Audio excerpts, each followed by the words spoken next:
I came across this very interesting video from Elon Musk, and it's about he's talking about first principles, and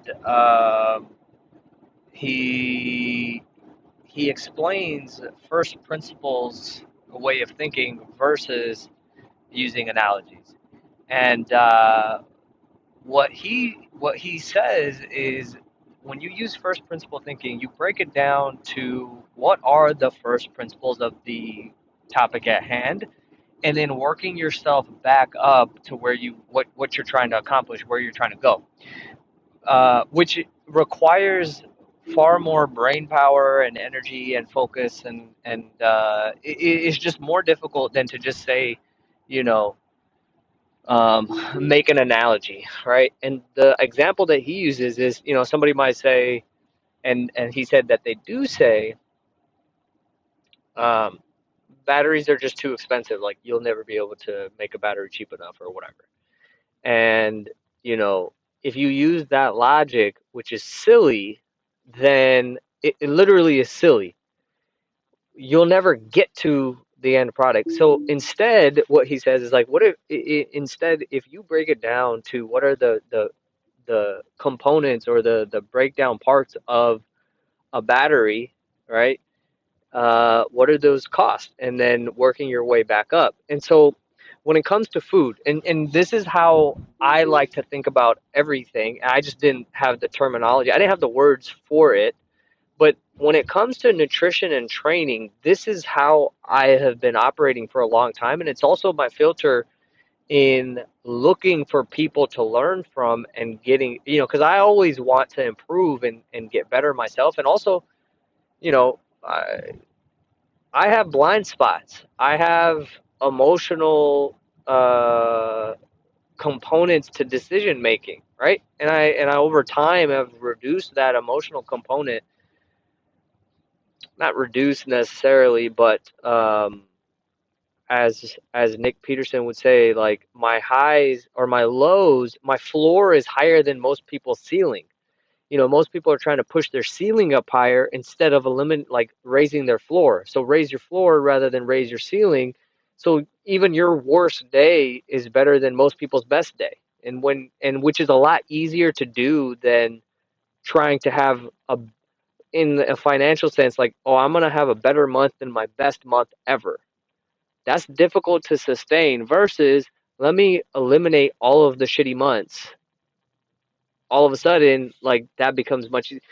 Anyway, so like, you know, um, this is the way that I think about nutrition and training. And a lot of these ideas, it's been ways that I have thought about food and nutrition and staying lean. And I didn't know, Nick also says this frequently. He's one of my one of the big influences in my own life, in many areas. And um, a lot of these ideas or ways of thinking that this is just kind of how I've been operating and like looking to move more and more in these directions. But you find terminology and words and language for them over time. And Nick and also another guy,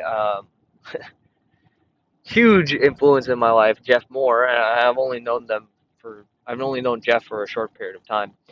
But once you have this, and so they've helped me put terminology and language on this. But when it comes to nutrition and training, what are the first principles? Um, the first principle, and so we got to know what we want. We want to be as lean as possible all the time. So what is that made up of? Because a person will say, this is the way that most people think. Oh, carbs are bad. You can't eat carbs because if you eat carbs, then you're gonna get fat. That's just it. Sugar makes you fat. Very stupid and, more importantly, unhelpful statements and ways of thinking. So, but if we use first principle thinking, let's break down what is at hand here. Okay, body fat. If I want to get leaner, that means I need to reduce body fat. So let's not just start talking about random stuff. Let's break it down piece by piece. Okay, the less body fat I have, the better I look and the better I feel. Okay, so how does body fat accumulate? Well, this comes down to physics. There's the law of conservation of matter. It means matter cannot be created nor destroyed. This is not argued. There you cannot create something out of thin air. It has to be energy is never destroyed or created. It just transfers from one form to another. So you cannot build one of the ways that I kind of explained is you can't build a house if you don't bring materials to the site. Nothing can be fabricated out of thin air. You have to go bring the material to the site to then build the house. Same thing for your body. You can't construct body fat out of thin air. Okay, so that is one of the first principles of fat loss, right? So from there, then I look at, okay, well, how are those materials measured? They're measured in calories. Okay, what kind of calories are there? There's four types of calories. There's carbs and carbohydrates and fats and proteins and alcohol. Okay. We also know, again, this is not up for like debate. This is scientific fact.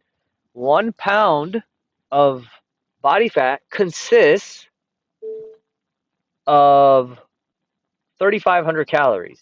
Okay. So it takes 3,500 calories to create a pound of fat. Okay. And so then now I can start to look at this as like, okay, well, does it matter what kind of calories they are? Can I get calories from any food?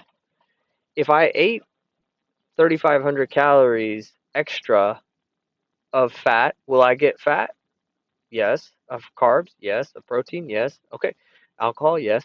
So it doesn't really matter where the calories are coming from. If I'm concerned with body fat, I need to be eating the right amount of calories.